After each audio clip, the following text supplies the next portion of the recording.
every battle droid variant.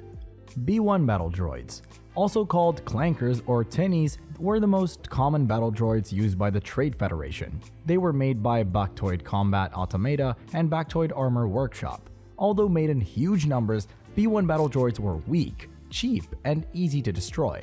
Early models had to be controlled by a central control computer, but they were still used a lot because they could be built quickly and in massive amounts. B-1 battle droids are tall, skinny robots made to look like Nimodians, who helped build them. They stand about 6 feet 4 inches tall and have long arms, legs, and flat heads. Because of their human-like shape, they could fold up to fit inside tanks and ships like the multi-troop transport.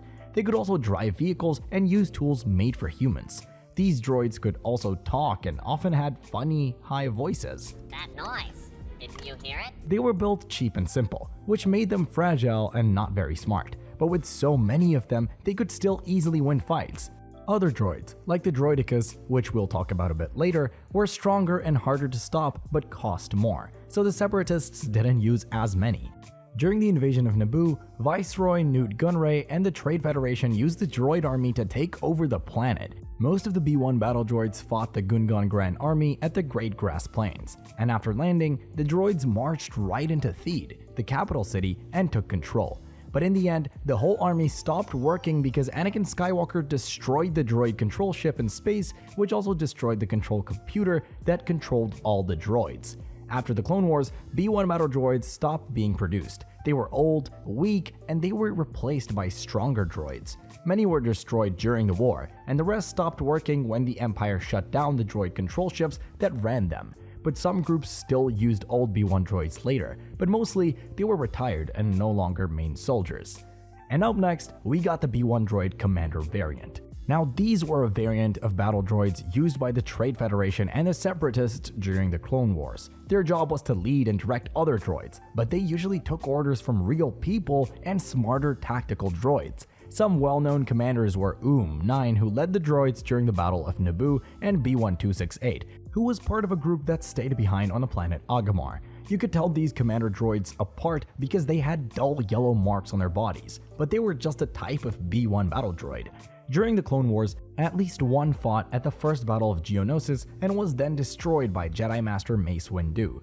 Later, when Darth Vader arrived on Mustafar, he killed the Separatist Council on orders from Darth Sidious. After that, Sidious told Vader to send a shutdown signal to all the Separatist droids. This signal turned off every droid that got it, including the commander droids. While commander droids led the troops, security droids focused on guarding and protecting. B-1 security droids. These were part of the B-1 series battle droids. They were made by Baktoid Combat Automata and used first by the Trade Federation and later by the Separatists, and you could tell them apart from regular droids because they had red markings on their bodies. They usually carried E5 blaster rifles, and some of them had special comlink booster packs to help them communicate better. These droids came with sensors and fighting skills, but honestly, any regular B-1 droid could be turned into a security droid just by changing a bit of its programming. And although some of them were given sniper rifles to act as long-range shooters, most of the time they did what their name says, security jobs. So they were placed in important spots to guard places, people, or things. During the Clone Wars, when General Grievous attacked Coruscant and took Chancellor Palpatine, Jedi Obi-Wan Kenobi and Anakin Skywalker came to rescue him. But a bunch of B-1 security droids tried to stop them in the hangar of Grievous's ship, the Invisible Hand, but both Jedi managed to destroy them. Still, more security droids showed up in an elevator with the Jedi, but again, they were quickly taken out. And even when more tried to take them to the bridge, Kenobi and Anakin were still able to break free and beat them too. And back in the invasion of Naboo, these droids were used on the Trade Federation ship Sakak and sent down to the planet. But once Anakin blew up the droid control ship Vutun Pala, all the droids shut down and the Federation lost. And then later on, they were posted in places like spaceships in the Citadel prison. And because security droids mainly guarded important locations, these next B-1 variants kept the ships moving. B-1 pilot droids. They were a variant of B-1 battle droids used first by the Trade Federation and later by the Separatists during the Clone Wars, and you could spot them by the blue markings on their bodies, which meant they were made to fly ships. And even though some regular B-1 droids helped on ship bridges too, pilot droids were smarter and better at thinking through stuff, at least compared to the basic battle ones. Their job was to control starships, like the big ones used by the Separatists. They also worked as gunners, typing away at computers or firing weapons, and while they could carry E5 blasters if needed, they really didn't like fighting on the ground and sometimes complained about it. And some of them also wore comlink booster packs to help with better communication. And they were first seen in Star Wars Episode 1, The Phantom Menace. And they also showed up in the book Tarkin. And in the game Star Wars Battlefront 2, you could unlock and use pilot droids in the B1 pilot bundle. So they're in a lot of things. Now, back in the invasion of Naboo, these droids worked inside the Lucrehulk class battleships. When most of the Trade Federation's ships left Naboo, only the droid control ship, Vutun Pala, was still floating above the planet. But then Anakin Skywalker blew it up during the battle, taking out all the pilot droids and Neomodians on board. Later in the war, one pilot droid was helping run General Grievous's Munificent-class Star Frigate, and when Anakin showed up, the droid didn't agree with Grievous's plan to launch all the ships. But of course, Grievous did it anyway. The Clone Wars ended when Anakin, now Darth Vader, went to Mustafar and destroyed the Separatist Council, and just like that, all Separatist droids everywhere, including the pilot ones, were shut down. These next droids didn't take to the skies like the pilot ones. They mainly brought heavy firepower to the ground. B1 assault droids. They were a kind of tougher type of B1 battle droids used by the Trade Federation and later the Separatists during the Clone Wars and the Separatist Crisis. These droids were made to carry heavy weapons and fight against tanks and other armored stuff. Some better versions were actually called B1 Elite Assault Droids. We first see them in the Clone Wars TV show, and they were also the heavy hitters in the Battlefront video games too. They were about 1.9 meters tall and had tan-colored armor with black sensors, and unlike regular battle droids, their chests were dark red or blue. And since they sometimes had these red marks, make sure not to mix them with the security droids who also had red marks. Their main weapon was usually a blaster rifle, but what made them special was their big missile launcher called the E-60R, which was used to blow up Republic vehicles and turrets. And they also carried a smaller SC-14 blaster pistol for fights and had 3 V1 thermal detonators for extra firepower too. And on top of that, they could also plant HX-2 anti-personnel mines to protect the important spots. It's no surprise that they were part of battles like the invasion of Naboo and the Kashyyyk Trade Rebellion during the Separatist Crisis. And you could also see them fighting in many Clone Wars battles, like Geonosis, Kamino, Ren Var, Moonilist, and plenty more. But like the other Separatist droids we mentioned so far, the B1 assault droids were finally shut down when Darth Vader wiped out the Separatist leaders on Mustafar, and Palpatine ordered all the droids to be turned off for good. These next variants specialize in stealth and precision strikes. Battle Droid Assassins, a type of B1 battle droid used by the Trade Federation and later the Separatists during the Clone Wars. They had 3 special parts called gyroscopic stabilizers and smart target systems that just made them really good snipers. So much so, they could take out clone troopers from very far away. But they also weren't very common because making droids that shoot that well was expensive, obviously. We see these assassins in many Clone Wars stories, and in the Star Wars Battlefront games, they are the sniper class for the Separatists. They were about 1.9 meters tall and had tan armor with black sensors on their heads. They carried a sniper rifle called the Bucktoid Armor E5s, plus a blaster pistol and some V1 thermal bombs. They also had this robot called the Mark IV Recon Droid, and some also had auto turrets to help defend themselves, but they didn't have special marks or anything. Sometimes they still wore camouflage paint to hide better. They were programmed to be very precise and used their sniper rifles to their fullest. During the Clone Wars, assassins fought in big battles like the Battle of Geonosis, where they helped protect other important droids getting ready to move. They also fought at the Battle of Moonilist against clone soldiers called ARC Troopers, and we can also see them in action at the Battle of Tiran, as well as many other fights during the war. And after the Clone Wars ended and the Separatist droids were turned off, some of them were turned back on by a rogue Geonosian named Gizor Delso, who actually used them in his army until the Battle of Mustafar. Now, let's move on to some advanced battle droids. The B2 Super Battle Droids. They were like a bigger, stronger upgrade of the regular B1 droids. After the invasion of Naboo showed that the old droids weren't strong enough, the Separatists decided they needed something tougher. Count Dooku made a deal with Poggle the Lesser, the leader of Geonosis, to build these new droids in huge numbers. They first showed up in the 2002 video game Star Wars Jedi Starfighter, just before Attack of the Clones came out. At first, they were used by the Trade Federation and the Techno Union, but later, the whole Separatist army used them. Even after the war ended, a guy named Gizor Delso and some other Separatist holdouts brought them back on Mustafar. Later, the Galactic Alliance even used them during the Yuzan Vong War. Most B2s were silver or gray instead of the tan color the B1s had. Some were painted with green patterns for camouflage. One big issue with B1 droids was that they needed a control ship to give them commands. If the ship was destroyed, the droids shut down. But the B2s didn't have that problem. They could work without a control ship, although they still performed better when they had one. Without it, they sometimes ignored enemies that left their sight. Their bodies were built with really tough metals like geranium and frick, making them harder to destroy. Their processing units, basically their brains, and signal receivers were hidden deep inside their chests, which helped keep them safe from blaster fire. B2s also had built-in weapons. Most of them had small, automatic blaster cannons on their right arm, or sometimes both arms. Like in the mission to Rugosa, some B2 HA models had a rocket launcher instead of one arm. Their arms were modular, meaning they could be swapped for different weapons depending on the mission. They could use outside weapons too, but their big hands made it hard to hold smaller guns. That's why their gear was made to work with built-in signal systems. Even though they weren't as chatty as the B1s, B2s still showed simple emotions and acted more aggressive. They were known for being violent, and it would even push past friendly droids to get to the enemy faster. This happened during the first Battle of Geonosis. There were heavier versions of them too, like the heavy super battle droid, which had even more armor and firepower. Some versions, called Ore Troopers, rode on creatures called Ores and used flamethrowers. B2 super battle droids were used in a lot of Clone Wars battles. They fought side by side with B1s, Droidekas, and other Separatist droids. Their first official mission was during the Kashyyyk Trade Rebellion in 28 BBY, where they proved they could stand up to Wookiee warriors. After the Clone Wars ended, some people found old storage areas full of these droids. A lot of them were sold off to gang leaders or big crime bosses to use as bodyguards or muscle. Others were taken by leftover Separatist groups who still wanted to fight back. The first B2 variant we're going to talk about is the B2 HA Super Battle Droids, a kind of B2 droid made for big explosions and heavy combat. They showed up during the Clone Wars and were used by the Confederacy of Independent Systems. They even fought in the very first battle on Geonosis, and we first see them in Star Wars, The Clone Wars Season 1. And they were way more dangerous than regular B2s